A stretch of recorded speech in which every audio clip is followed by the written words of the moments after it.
Втората светска војна го затекна македонскиот народ поделен меѓу балканските држави. Дведецениските политички граници и речиси сосема прекинатото комуницирање меѓу македонците од Бугарија, Грција, Кралството Југославија и Албанија оставиле длабоки траги во македонското народно, духовно, јазично и културно единство.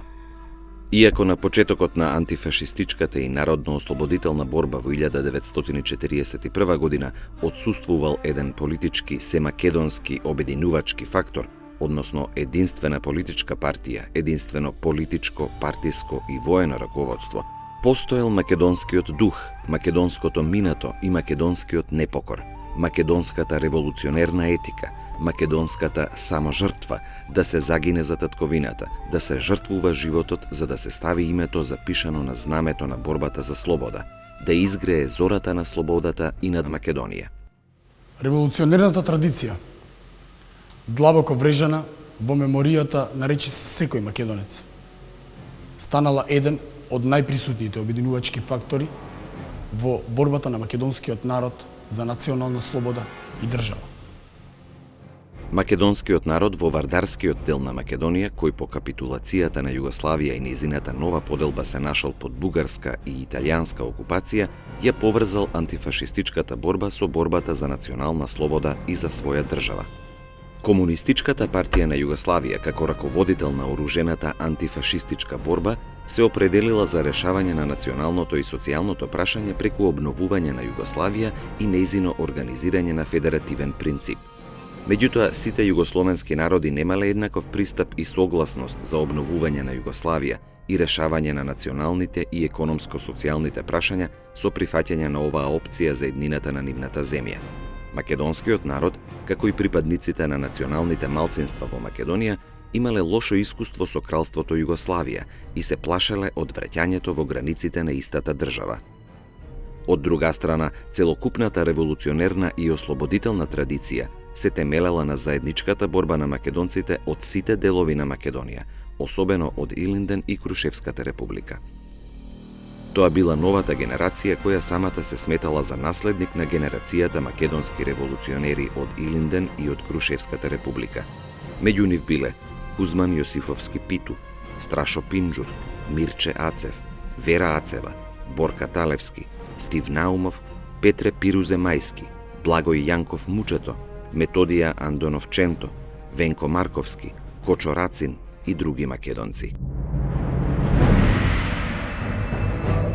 Покраинското партиско раководство начело со секретарот Методија Шаторов Шарло, македонски деец, комунист и поранешен член на раководството на ВМРО Обединета, настојувало уште во почетокот да изгради еден македонски национален фронт врз идеите и стремежите на ВМРО и на Илинден во услови на општата антифашистичка борба. Се повикувале македонците и припадниците на националните малцинства да се наредат во новата борба за ослободување и остварување на правото на самоопределување и државност. Апелите, повиците и писмата се потпишувале без името Југославија, односно со Покраински комитет на Комунистичката партија за Македонија или Покраински комитет на Работничката партија во Македонија. Повиците завршувале со посакуваната идна слободна македонска држава. Да живее слободна Македонија.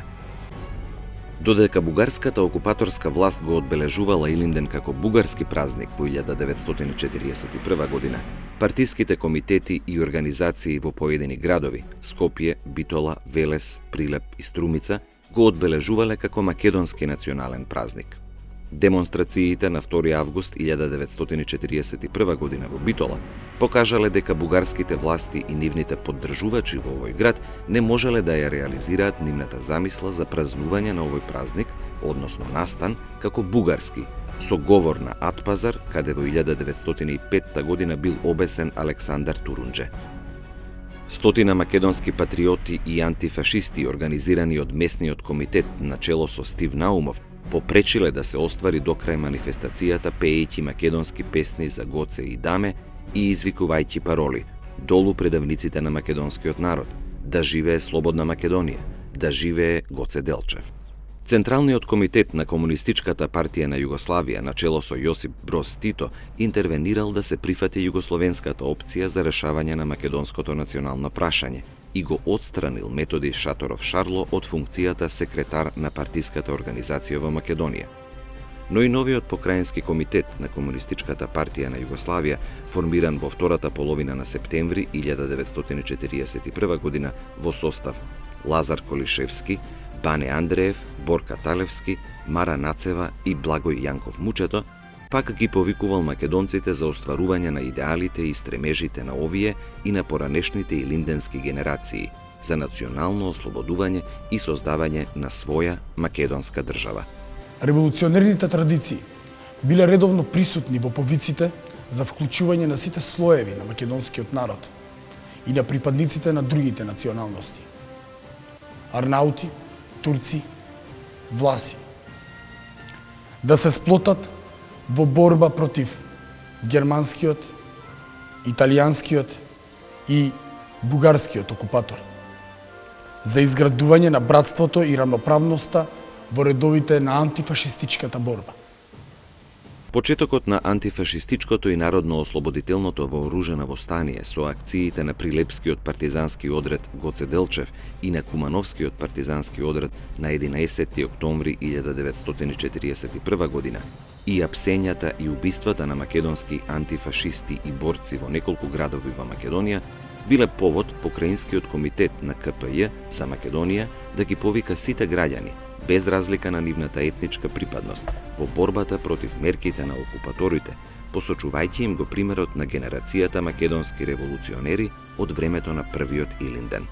Десетината партизански одреди формирани во пролетта и летото 1942 година во Велешко, Прилепско, Битолско, Преспанско и Крушевско, но и дел од одредите и баталјоните во 1943 биле именувани со имињата на македонските револуционери и војводи Пере Тошев, Ѓорче Петров, Даме Груев, Гоце Делчев, Питу Гули, Јане Сандански, Димитар Влахов, Добри Даскалов, Сава Михајлов и други. Влегувањето на одредот Даме Груев во Смилево, родното место на Даме Груев, на 2 август Илинден 1942 бил настан кој ги споил идеите и духот на Даме Груев, основачот на ВМРО во 1893 година и председателот на Смилевскиот конгрес од 1903 година, со одредот кој го носел неговото славно име. Тој дух на револуционерното минато на македонскиот народ, особено Илинденското востание од 1903, толку многу бил присутен што и испратениот инструктор од Централниот комитет на КПЈ во Македонија, Добривој Радосављевиќ, имал големо разбирање за непоколебливата определба на македонците за реализирање на македонската национална и државотворна платформа. Централниот комитет на КПЈ и Врховниот штаб на чело со Тито го испратиле во февруари 1943 за делегат во Македонија Светозар Вукмановиќ Темпо, со задача да ја канализира пропагандно-политичката работа и вооружената борба кон југословенскиот пат. Перспективата на македонскиот народ требало да се изрази преку паролата «Слободна Македонија во слободна Југославија», но дел од македонските раководни кадри и понатаму настојувале, секогаш кога тоа било потребно, независно од противењето на Темпо, да си ја афирмираат македонската револуционерна традиција во духот на Илинден и Крушевската република. Во прогласот на Централниот комитет на Комунистичката партија на Македонија до македонскиот народ од јуни 1943, македонскиот народ се повикувал да ја искористи можноста да се избори за својата слобода, со многуте сојузници кои ги имал во антифашистичката коалиција, но врз база на својата македонска традиција и национална програма. Кузман Јосифовски Питу на 2 август 1943 во рефератот по повод 40 годишнината од Илинденското востание испратил порака до сите слоеви на македонскиот народ и народностите кои живеат во Македонија да се приклучат во народно-ослободителната борба за остварување на својот вековен идеал – слободна Македонија.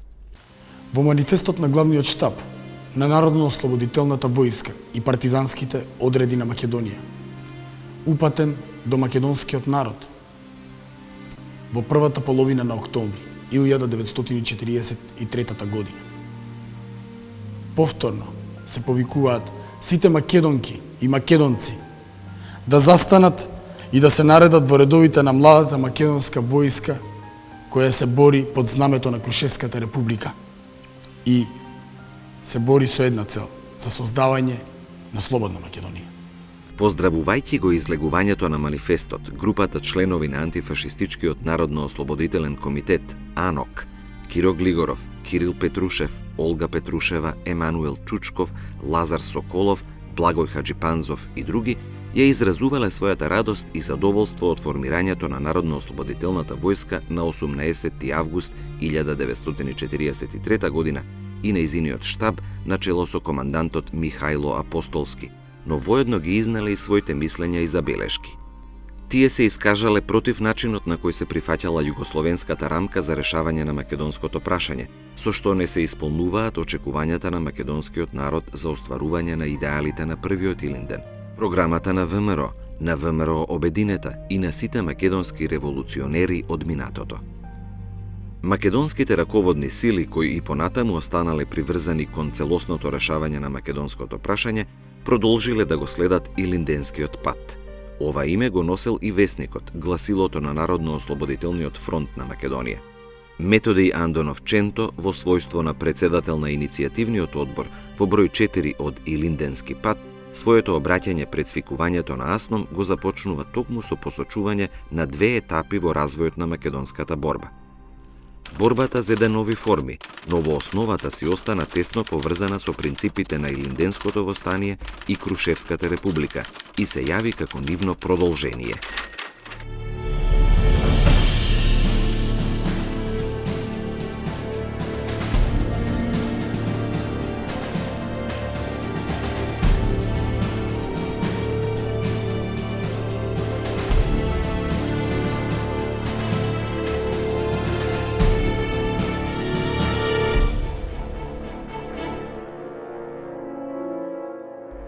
Предвидувањата на македонските револуционери дека македонците ќе го организираат и второто успешно востание и ќе го остварат вториот победоносен Илинден, се оствариле на Илинден 1944 во манастирот Свети Прохор Пчински, на првото заседание на АСНОМ.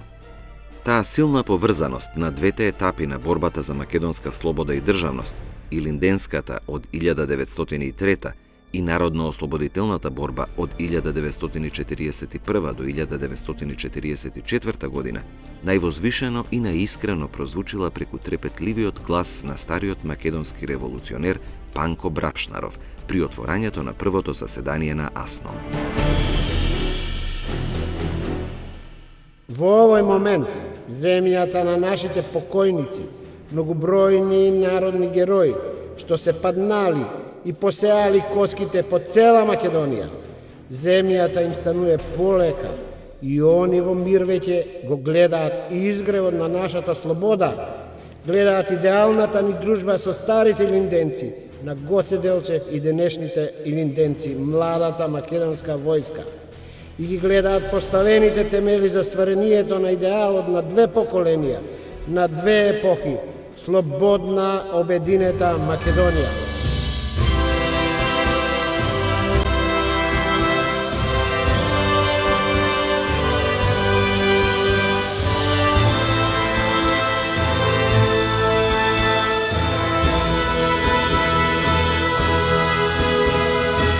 Учесниците на првото заседание на АСНОМ усвоија повеќе решенија со кои се ставија темелите на новата современа македонска држава, како федерална единица во Нова Југославија, организирана од 6 федерални држави.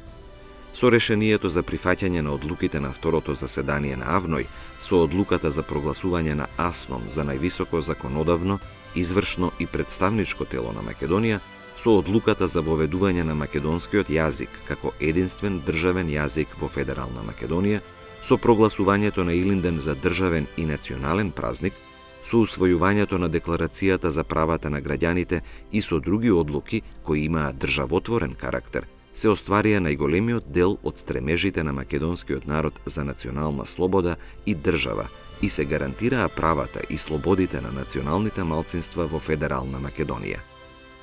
Сепак, остана нереализирано правото на самоопределување до отцепување и обединување на поделена Македонија во единствена држава, идеалот за кој се бореа македонците повеќе од половина век.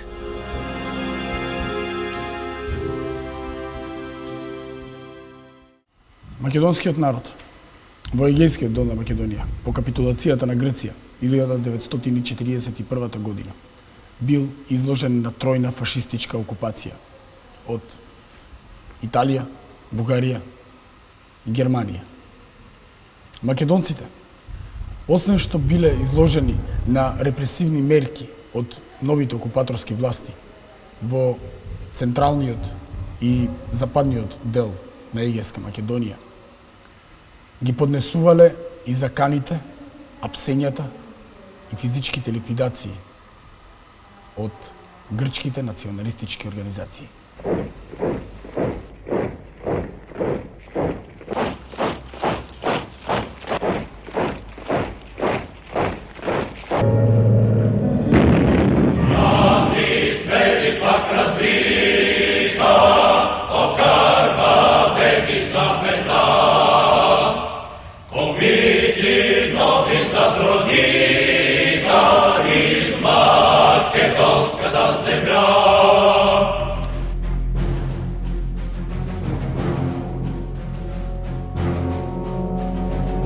Во источниот дел на Егејска Македонија под бугарска окупација, македонците биле под силен пропагандно-политички притисок од бугарските окупаторски власти за прифаќање на ослободителната мисија на Бугарија.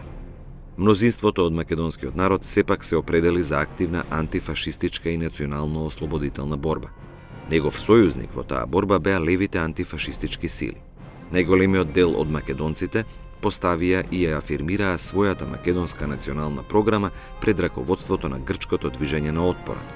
Македонците во рамките на движењето на отпорот на Грција побарале правото на самоопределување и рамноправност на македонскиот народ да биде применето уште во текот на антифашистичката и народно-ослободителна борба. Тие барале од КПГ и ЕАМ да го признаат правото на употреба на македонското национално име, правото на употреба на македонскиот јазик, афирмирањето на македонската култура, традиција и историја, сето тоа како етапа кон националното ослободување и остварување на македонската државност, заеднички програмски барања кои ги поставувале македонците и во другите делови на Македонија. Македонските раководни сили во Егејска Македонија, поддржани од најголемиот дел на македонскиот народ, си формирале македонски национални политички и воени организации: Славјано-македонски народно-ослободителен фронт, СНОФ, партизанскиот одред Лазо Трповски, Славјано-македонска народно-ослободителна војска, СНОВ, Воденски и Леринско-Костурски македонски батаљон и други. Илинденското востание и Крушевската република од страна на македонците биле доживувани како сеопшт символ на македонската борба за национална слобода и единствена национална држава, како револуционерно наследство, врз кое се надоградувале новите програмски цели и задачи на Славјано-македонско народно-ослободителниот фронт и како поттик на македонските борци за нивно влегување во редовите на македонските одреди, батаљони и на Славјано-македонската народно-ослободителна војска. Барањата од областа на националните и политичките права на македонците биле најприсутни и перманентно актуализирани во Западна и во Централна Егејска Македонија, каде и покрај преселбите останале да живеат меѓу 60 и 70% македонци. Македонците, кои и порано ја поддржувале Комунистичката партија на Грција поради нејзиниот став за признавање на нивната македонска национална припадност, активно се вклучувале во отпорот против бугарско-германско-италијанската окупаторска власт. Меѓутоа, Централниот комитет на Комунистичката партија на Грција и грчките раководни кадри немале многу доверба во нивните соборци македонци. Дел од грчките раководители имале голема резерва спрема барањата на македонците. Комунистичката партија на Грција вешто тактизирала. Учеството на македонците го користела за остварување на своите партиско-политички цели. Сепак, македонците успеале во текот на антифашистичката и антиокупаторската борба и преку своите масовни организации појасно и посмело да го истакнат својот македонски национален идентитет и да бараат да им бидат признаени националните и културно-просветните права од страна на раководството на Комунистичката партија на Грција, ЕАМ и ЕЛАС. Името Славјано-македонци не секогаш, но често било употребувано од грчка страна за да се нагласи словенскиот карактер на македонците, односно за да се негира континуитет на името македонци од антиката до Втората светска војна.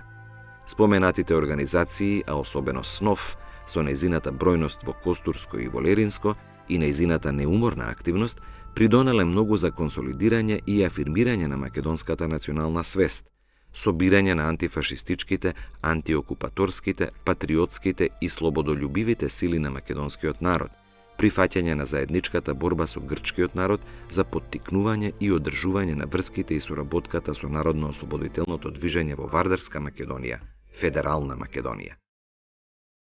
Македонците, оваа фаза од борбата, односно народно-ослободителната борба, ја прифатиле како континуитет на борбата на македонскиот народ од времето на Илинденското устание. Славјано-македонскиот народно-ослободителен фронт бил прифатен како наследник на внатрешно-македонската револуционерна организација од 1893 година.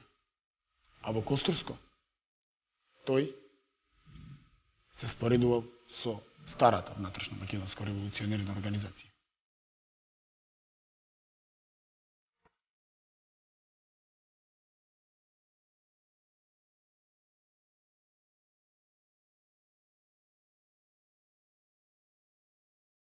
Сите напори и жртви на македонците кои учествувале во антифашистичката војна и се бореле за национална слобода за признавање на правото на самоопределување и државност, не довеле до посакуваните резултати. По договорот меѓу левицата, представувана од Комунистичката партија на Грција и ЕАМ од една страна и грчката влада во емиграција од друга, во Грција на власт дошле десните и монархистичко определени граѓански партии кои не го признавале македонскиот народ. Македонците биле казнувани за нивното учество во антифашистичката војна на страната на движењето на отпорот предводено од левицата. Во статијата «Вистината за славомакедонците», објавена во весникот Ризоспастис од 8 јули 1945 година, се изнесуваат објективните факти за прогоните и репресијата врз македонците спроведувани од страната на владата во Атина и се укажува на рамноправно учество на македонците и грците во антифашистичката борба, за што треба да им се оддаде признание, а не да се казнуваат и прогонуваат. На македонците треба да им се признае полна рамноправност во границите на грчката држава. Македонскиот народ во Пиринска Македонија и во текот на Втората светска војна останува во границите на Бугарија. Најголемиот дел од македонците ја засилуваат национално-ослободителната борба за да си го извојуваат правото на самоопределување и обединување на Македонија како единствена, слободна македонска држава. Во тој дел на Македонија останале присутни револуционерните традиции на старата ВМРО, Серската револуционерна група, ВМРО Обединета, од револуционерното дело на Гоце Делчев и Јане Сандански. Тука најдолго се одржала и организационата мрежа на ВМРО Обединета. Повеќе членови на окружното раководство на Комунистичката партиска организација всушност биле и поранешни членови на споменатата организација: Гроздан Николов, Никола Парапунов, Иван Козаров, Никола Калапчиев, Арсо Поптодоров и други. Вооружени групи и чети почнале да се формираат уште во летото 1941. Во пролетта и летото 1942 година биле обновени и дејствувале во Горноџумајско и Разлошко, и тоа врз база на искуствата на четите од Илинденскиот период. Биле искористувани и одбележувањата на Илинден на 2 август 1942 и 1943 година. Во април 1943 бил формиран партизанскиот одред во Разлошко, кој го добил името Јане Сандански. Во почетокот на мај 1943 во одредот Јане Сандански биле одбележани две значајни годишнини од револуционерното минато на македонскиот народ: 40 години од убиството на Гоце Делчев и 19 годишнината од потпишувањето на Мајскиот манифест во Виена. Учеството на поголемиот број македонци на страната на антифашистичката борба отворило нови можности за решавање на македонското национално прашање. Македонците се избориле за признавање на нивната посебна национална припадност на македонскиот јазик, култура и традиција. Од страна на македонските раководни тела било поставено прашањето за присоединување на Пиринскиот дел кон Федерална Македонија, конституирана на првото заседание на АСНО. Веднаш по 9-септемврискиот преврат во 1944 во Бугарија, областното раководство на Бугарската работничка партија и областниот комитет на Татковинскиот отечествениот фронт барала реализација на тоа право. Македонците барале тоа да се реализира веднаш, но Бугарската работничка партија и отечествената влада имале став тоа да се одложи за подоцна. Сепак, останало на сила правото македонците да си ја декларираат слободно својата македонска национална припадност, да го употребуваат својот мајчин македонски јазик, да ја афирмираат својата историја, култура и други права. Развојот и конкретизирањето на национално-културната автономија на македонците во тој дел на Македонија зависеле од меѓусебните договори на југословенското и бугарското државно раководство.